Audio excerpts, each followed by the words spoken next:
سلام، روز خوبی داشته باشین. امروز یه روز عالی را شروع کردیم در کنار شما که هر روز شکر خدا را فراموش نکنین و نعمت‌هایی که دارین را شکر کنین که خداوند این همه نعمت، این همه فراوانی به ما دادن.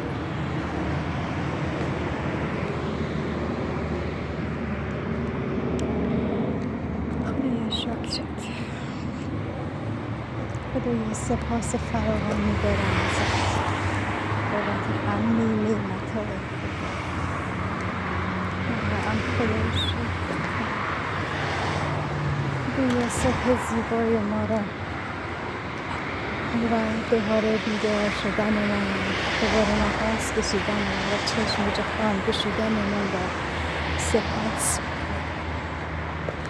خدایا این همه فراوانی، این همه نعمت، این همه رحمت، این همه برکت، این همه خوبی، این همه واقعا لذت بخشه. خدایا سپاس فراوانی دارم بابت تک تکش، بابت استفاد خوبی، بابت که انرژی دارم و صبح به صبح پیاده روی میکنم و لذتش رو میبرم. خدایا شکرت، خدایا شکرت بابت تک تک بابت این مردم خوبم، بابت انسان‌های خوبم که در کنارمون هستن و در کنار هم لذت میبریم. خدایا شکرت، بلوار زیبایی برای ما این شهرداری درست کرده و این ممنونم ازش، ممنونم که این همه وقت گذاشتن و این زیبایی رو برای ما چندان کردن. این همه دستای خداوند هستن. بلکه درخت رو میبینی داره زرد میشه و میرسه.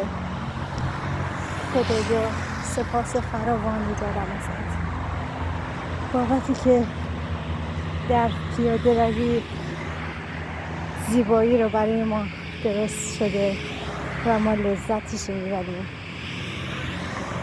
حس خوبی میگیریم، انرژی میگیریم، انگیزه میگیریم. خدایا شکرت، خدایا هزاران بار تو رو شکر میکنم.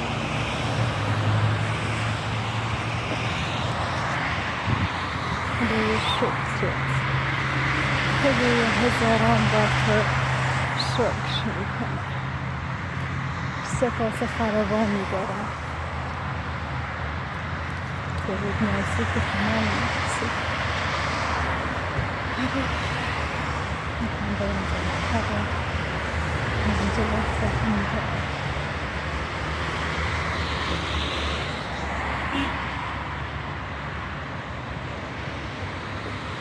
چقدر هواش عالیه، چقدر زندگی در اینجا لذت بخشه. حتی پیاده روی هم لذتت میبری.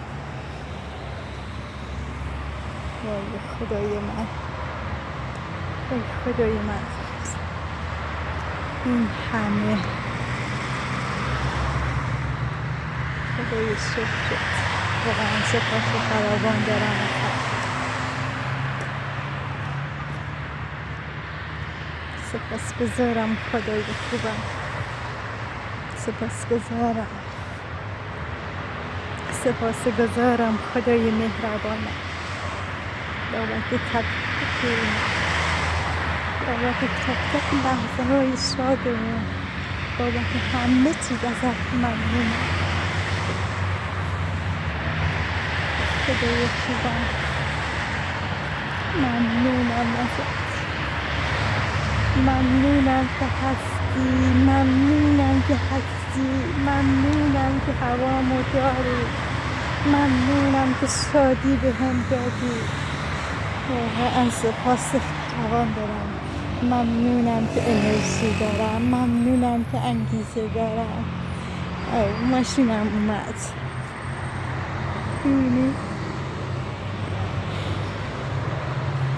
ممنونم در بابت همه نعمت ها. ممنونم خدای خوبم. ممنونم خدای خوبم. ممنونم، واقعا سپاسگزارم از خدای خوبم. ممنونم خدای خوب. ممنونم بابت همه چیز ازت.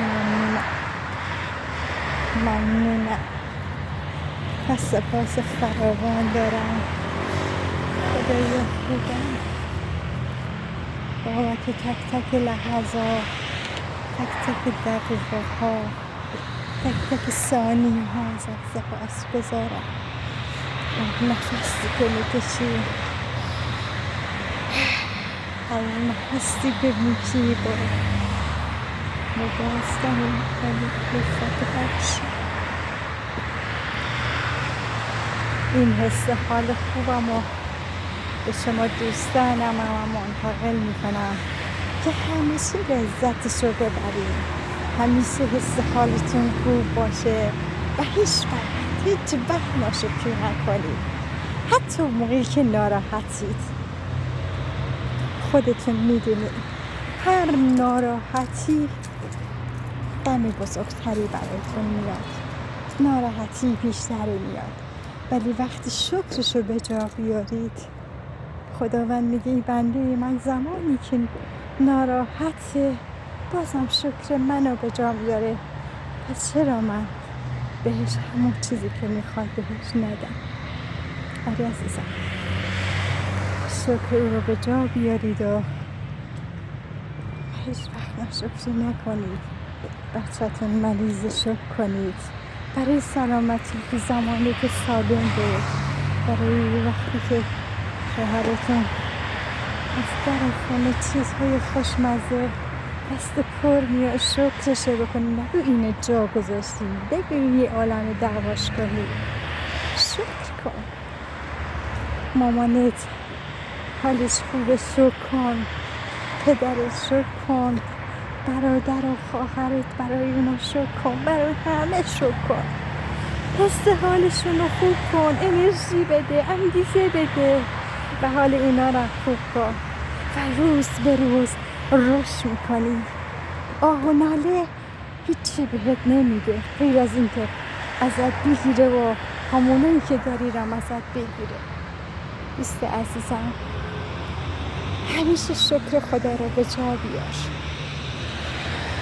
انگیزه بگیر، انرژی بده به غذا پختنت، به لباس شستنت، به جارو کردن خونه، سر کار میری، بچت مدرسه میبری، خونه پدر مادرت میری، خونه خواهر برادرت میری، خونه دوستانت میری، همه جا میری خرید میکنی، حتی صف نونوایی. نگو شلوغه، نگو اون چه افتضاحه، بگو خدا رو شکر نون هست، خدایا شکر همه چیز هست، خدایا شکر فراوانی هست و این همه نعمت هست. وقتی تو سپاس خدا را بکنی، خداوند چندین برابر بهت میده. دوست عزیزم، ازت خواهش میکنم این همه نعمت، دیده هاتی ببین، داده هایی که خداوند بهت داده، سلامتی که داده، چشمی که تو همه جا میبینی، گوشی که همه چیز میشنوی، صحبتی که میکنی، دندونای قشنگی که داری، اندام خوبی که داری. نگو چاقم، نگو لاغرم، نگو زشتم، بگو همین که هستم خدا رو شکر میکنم و به خودم افتخار میکنم. بگو دوستم دارم خودم و بگو عاشق خودم هستم. زندگی رو قشنگ ببین، زندگی رو زیبا ببین و خداوند 100 برابر برای تو میده. اینو یقین داشته باش، یقین داشته باش که همه چیز در اختیارت خداوند میذاره. فقط تو باش. میگه شکر نعمتت را افزون کند، کفر نعمت از کفت بیرون کند. عزیز دل من، شکر کن، شکر نعمت ها رو بکن، شکر همه چیز بکن. در خیابان قدم میزنی، در پارکا، در هر جایی که هستی، ناشکری نکن عزیز دلم، شکر کن و نتیجه بگیر. خدا را هزاران بار شکر کن بابتی که نفسی که میکشی، بابتی که بیداری که صبح داری، بابتی که انرژی که داری، بابتی که جوانا حالشون خوبه، انرژی دارن، انگیزه دارن، بابت همه چیز، بابت این پسری که آرامش داری، تو قدم میزنی ترس نداری، با آرامش در هر موقع روز شب رفتار میکنی. اینا همه شکر عزیز دلم. موفق و پیروز باشی انشالله که همیشه روزای خوبی برای اتفاق بیفته. اگه از این فیلم خوشت اومد لک یادت نره. خدا نگهدار.